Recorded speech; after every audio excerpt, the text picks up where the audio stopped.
പല്ലിത്തോലാലയാം യസ്യ യസ്യ പന്ത്രണ്ടര പ്രിയ കോണച്ചേട്ടാവിധാനസ്യ അർത്ഥാർത്ഥം പ്രണമമ്യഹം.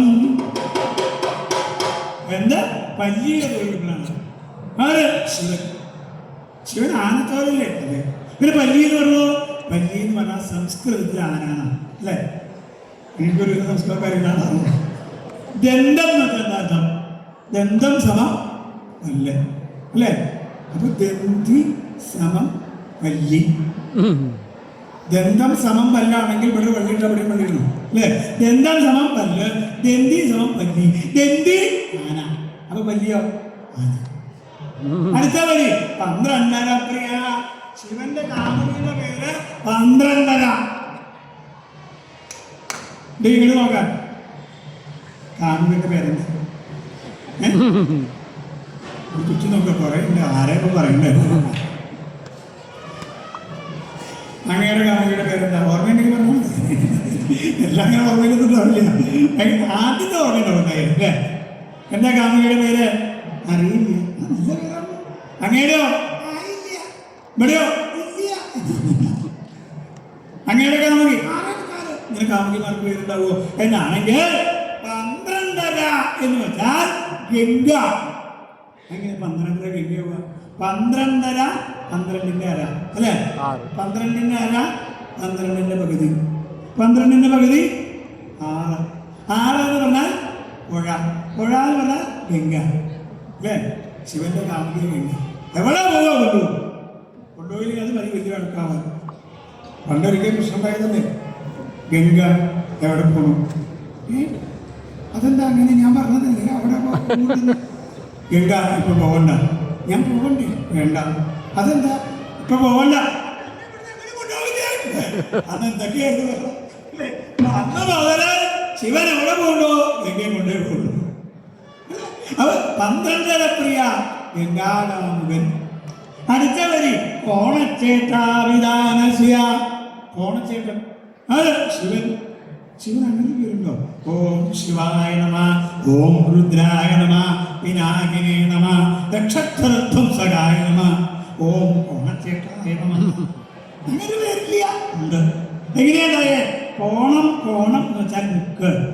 ചേട്ടൻ അണ്ണൻ. കോണം മുക്ക്, ചേട്ടൻ അണ്ണൻ. കോണച്ചേട്ടൻ മനസ്സിലായില്ലേ? കോണച്ചേട്ടൻ മുക്കണ്ണൻ. ശിവൻ അങ്ങനെ പേരില്ല, മുക്കണ്ണൻ. അയാളുടെ പകുതിയുടെ പകുതിയെ നമസ്കരിക്കാം. പകുതിയുടെ പകുതി എന്ന് പറഞ്ഞാൽ കാലത്തിൽ നമസ്കരിക്കുക. ആനത്തോടുത്തവനും ഗംഗാകാമുകനും മുക്കണ്ണൻ എന്ന പ്രസിദ്ധനുമായ ശിവന്റെ കാൽക്കൽ നമസ്കാരം. ശിവനോ ദേവൻ തന്നെയാണ്. ഇത്രയൊക്കെ തന്റെ കയ്യിലുണ്ടെന്ന് എനിക്ക് അറിയില്ലായിരുന്നു. നയ്യത് കാണവരല്ലേ അത് നിൽക്കുമെന്ന് കണ്ടോ? അവിടെ നിർത്തി കുടിച്ചിട്ടൊക്കെ എന്നുള്ളതാണ്. അങ്ങനെ 12 ജരാസന്ധന്റെ പല്ല് കളഞ്ഞ വില്ലായണമാ. ഈ മന്ത്രമായി മറ്റേ പോലെ വിഷമൊന്നുമില്ല. അപ്പോ ജരാസന്ധന്റെ പല്ല് കളഞ്ഞ വില്ലായണമാ, ജരാസന്ധന്റെ പല്ല് കളഞ്ഞ വില്ലായണമാ, ജരാസന്ധന്റെ വില്ല് കളഞ്ഞ വല്ലോ വല്ലോ. നമസ്കാരം പിന്നെ മാന്നുണ്ടാകില്ല. ആ വില്ല് കളഞ്ഞെടുത്തു. തുരുതുരെ എറിഞ്ഞതിനെ പിടിച്ചപ്പോഴേക്കും തന്നെ ദ്രൗപദി ഇറങ്ങി കൊടുത്തു തുടങ്ങേണ്ട സന്ദർഭം. ഇനി താമസില്ല. ഇനി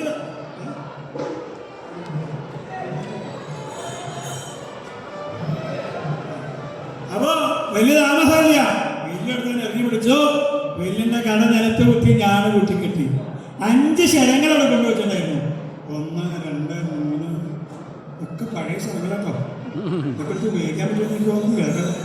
കുറെ കാലം മുമ്പ് ഉണ്ടാക്കിക്കൊണ്ട് ചേർന്നതൊക്കെ സൂക്ഷിച്ചിട്ട് പൊടിഞ്ഞു പോയി. ഇതൊക്കെ തലക്ക് ഇങ്ങനെ ഇരിക്കണേ ഇപ്പൊ തന്നെ. ഇത് പ്രയോഗിക്കുക. 5 ശരമെടുത്തു.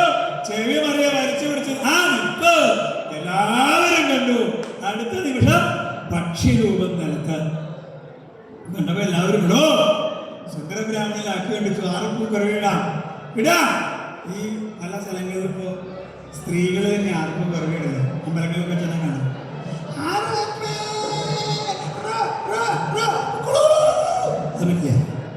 ആണുങ്ങളെ ആണുങ്ങൾ അർപ്പണം അർപ്പണില്ല. അവിടെ അറപ്പിടല്ലേ?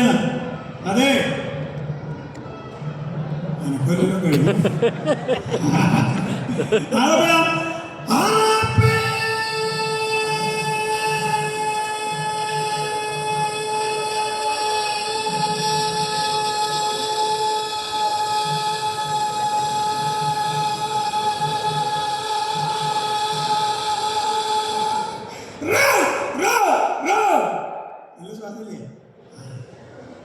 ഞാൻ ശ്വാസം മുട്ടി ശ്വാസം കൂടാൻ ഒരു സൂത്രമുണ്ട്. എന്താ അറിയോ? വെണ്ണ കഴിച്ചാൽ മതി. ശ്വാസം മുട്ടുള്ളവർ കഴിച്ചാൽ അപ്പൊ ചെതഞ്ഞ്. പിന്നെ ശ്വാസം കൂടണമെങ്കിൽ നമ്മളെല്ലാവരും നിരന്നിങ്ങനെ തുളച്ച് കഴിഞ്ഞിട്ട് വിളിക്കാൻ തുടങ്ങിയാൽ അപ്പൊ നമ്മൾ നിർത്തിക്കോളാം. പിന്നെ മിണ്ടരുത്. മറ്റുള്ളവർ വിളിച്ചോട്ടെ. അവര് വിളിച്ച് അവർ ശ്വാസം മുട്ടി ചാവാറാവുമ്പോൾ നമ്മൾ തുടങ്ങാം. ഇങ്ങനെ ഒരു ഭാഗത്ത് ആറപ്പെടുന്ന ആരാവിടെ മേള തുടങ്ങാം. സ്വയംവര പോകാൻ പോണേ.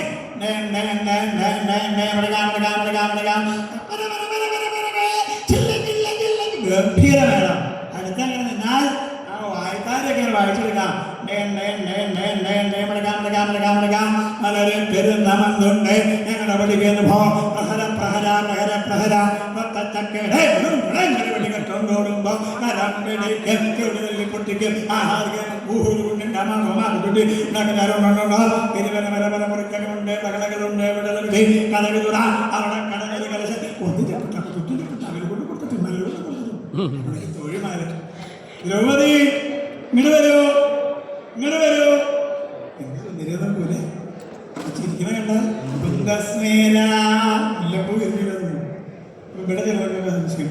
ഞങ്ങളും അങ്ങനെയൊക്കെ തന്നെയല്ലേ ചിരിക്കണേ. നിങ്ങൾ ചിരിക്കണ കണ്ട കുന്ദസ്നേര കുന്തം പിടിച്ചുകൊടുക്കാൻ ദ്രൗപദി ഇങ്ങോട്ട് വരാൻ ആ സദസ്സിൽ കൊണ്ടു നിർത്തി. അവിടെ വിലാളികരനായി ത്രിപുരസുന്ദരനായി ഇരിക്കുന്ന അർജുനനെ കണ്ട് കയ്യിൽ മനോഹരമായ വരണമാലയുണ്ട്. സഞ്ചാരി വേഗം ആ വരണമാല ഉയർത്തി തന്നെയല്ല മാലയാ കലിതാമോദ പരിഭ്രാന്താളിമാലയാ രമണം ചക്രേ രമണീയാംഗം അർജുനൻ രമണീ അതിസുന്ദരിയാവുന്നത് ദ്രൗപദി. ആ സുന്ദരിയായിട്ടുള്ള പാഞ്ചാലി രമണം ചക്രേ രമണനായി കൊണ്ട് ചെയ്തു. ആ മാലയെ കരുതി അർജുന്റെ കരുതിലേക്ക് ഇടിച്ചു. പൂക്കളിലെ മധുന്ന് കയറാൻ വന്ന വണ്ടുകൾ അതിന്ന് പറക്കണ കണ്ടാൽ വണ്ട് കൊണ്ടുള്ളൊരു മാലയാണ്. തോഴിമാര് പരിഭ്രമിച്ച് നിൽക്കണ കണ്ടാൽ തോഴിമാരുടെ മാലയാണ് തോന്നുന്നു. വരണമാല.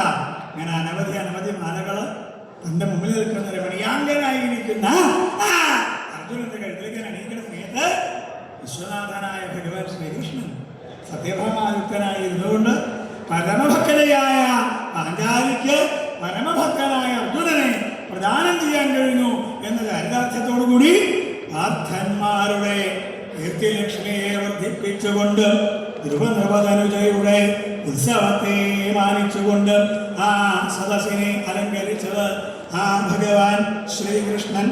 നിങ്ങളെ രക്ഷിക്കട്ടെ. രമണീ രമണം ചക്രേ മണിയാംഗം